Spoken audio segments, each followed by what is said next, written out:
ನಮಸ್ಕಾರ ವೀಕ್ಷಕರೇ, ಆರ್ ನ್ಯೂಸ್ಗೆ ಸ್ವಾಗತ. ನಾನು ಪರ್ವೇಜ್. ಬಸವ ಪಂಚಮಿಯ ಪ್ರಯುಕ್ತ ಜಾಗತಿಕ ಲಿಂಗಾಯತ್ ಮಹಾಸಭಾ ರಾಮದುರ್ಗ ಘಟಕದ ವತಿಯಿಂದ ರಾಮದುರ್ಗದ ಸರ್ಕಾರಿ ಸಾರ್ವಜನಿಕ ಆಸ್ಪತ್ರೆಯಲ್ಲಿ ಬಡ ರೋಗಿಗಳಿಗೆ ಹಾಗೂ ಬಾಣಂತಿಯರಿಗೆ ಹಾಲು ಹಣ್ಣು ವಿತರಿಸಲಾಯಿತು. ಕಲ್ಲಿನ ನಾಗರಮೂರ್ತಿಗೆ ಹಾಲೆರೆದರೆ ಯಾವುದೇ ಪ್ರಯೋಜನ ಇಲ್ಲ. ಹಾಲನ್ನು ಅವಶ್ಯವಿರುವ ರೋಗಿಗಳಿಗೆ, ಬಡ ಮಕ್ಕಳಿಗೆ ವಿತರಿಸಿ ಮೌಢ್ಯವನ್ನು ಹೋಗಲಾಡಿಸುವ ನಿಟ್ಟಿನಲ್ಲಿ ಜಾಗತಿಕ ಲಿಂಗಾಯತ್ ಮಹಾಸಭಾ ಸದಸ್ಯರು ಈ ಕಾರ್ಯಕ್ರಮವನ್ನು ಹಮ್ಮಿಕೊಂಡಿದ್ದರು. ಇನ್ನು ಈ ಸಂದರ್ಭದಲ್ಲಿ ಜಾಗತಿಕ ಲಿಂಗಾಯತ್ ಮಹಾಸಭಾ ರಾಮದುರ್ಗ ಘಟಕದ ಅಧ್ಯಕ್ಷರಾದ ಶ್ರೀ ಜಿ.ವಿ. ನಾಡಗೌಡ, ಕಾರ್ಯದರ್ಶಿಗಳಾದ ಎಸ್.ಎಂ. ಸಕ್ರಿ, ಸಹಕಾರ್ಯದರ್ಶಿಗಳಾದ ಶಶಿಕಾಂತ್ ನೆಲ್ಲೂರು, ಮುಖಂಡರುಗಳಾದ ಮಹೇಶ್ ಕಲ್ಯಾಣಿ, ಶಿವಾನಂದ್ ಚಿರಂಕಳಿ, ಸಾಬಣ್ಣ ತೊಡಮನಿ, ಶಿವಣ್ಣ ಬುದ್ನಿ ಹಾಗೂ ಮುಖ್ಯ ಅತಿಥಿಗಳಾಗಿ ರಾಮದುರ್ಗ ತಾಲೂಕಿನ ವೈದ್ಯ ಅಧಿಕಾರಿಗಳಾದ ಡಾಕ್ಟರ್ ನವೀನ್ ನಿಜ್ಗುಲಿ ಹಾಗೂ ಸರ್ಕಾರಿ ಆಸ್ಪತ್ರೆಯ ಸಿಬ್ಬಂದಿಗಳು ಉಪಸ್ಥಿತರಿದ್ದರು. Bureau report, R news Kannada.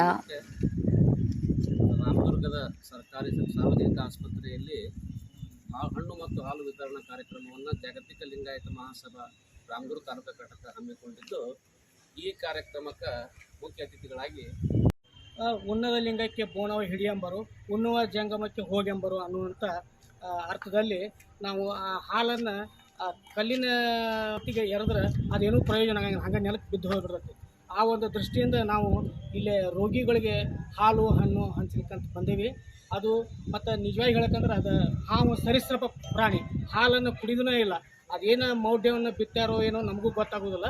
ಆದ್ದರಿಂದ ಈ ಮೌಢ್ಯ ಕಂದಾಚಾರ ಎಲ್ಲ ಬಿಡಬೇಕು ಅನ್ನೋ ದೃಷ್ಟಿಯಿಂದ ನಾವೀಗ 2 ವರ್ಷದಿಂದ ಹಿಂಗೆ ರೋಗಿಗಳಿಗೆ ಮತ್ತು ಅತಿ ಬೇಕಾದಂಥ ನೀಡಿ ಪೀಪಲ್ ಇರ್ತದೆ ಅವ್ರಿಗೆ ಹಾಲು ಹಂಚ್ಕೊತ ಬಂದೀವಿ. ಇದೇ ರೀತಿ ಜನರು ಇನ್ನೂ ಎಲ್ಲ ರೀತಿಯಿಂದ ಸಹಕಾರ, ಆಮೇಲೆ ಸಾರ್ವಜನಿಕ ಆಸ್ಪತ್ರೆ ನಿಜ್ಗುಲ್ ಸರ್ ನಮ್ಗೆ ಭಾಳ ಸಹಕಾರ ಕೊಡ್ತಾರೆ.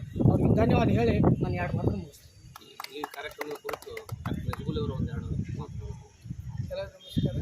ಇವತ್ತು ಒಂದು ದಿವಸ ಬಸವ ಪಂಚಮಿಯನ್ನು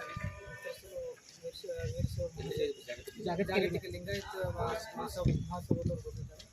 ಅವರು ಈ ಮೌಢ್ಯವನ್ನು ಹೋಗಲಾಡಿಸಲಿಕ್ಕೆ ಮತ್ತು ಹಾಲನ್ನು ಬಡ ರೋಗಿಗಳಿಗೆ ಹಂಚಲಿಕ್ಕೆ, ಹಣ್ಣನ್ನು ಕೊಟ್ಟರಿಗೆ ಹಂಚಲಿಕ್ಕೆ ಬಂದು ಈ ಜನರಲ್ಲಿರುವ ಮೌಢ್ಯವನ್ನು ಹೋಗಲಾಡಿಸಲಿಕ್ಕೆ ಪ್ರಯತ್ನ ಮಾಡ್ತಿದ್ದಾರೆ.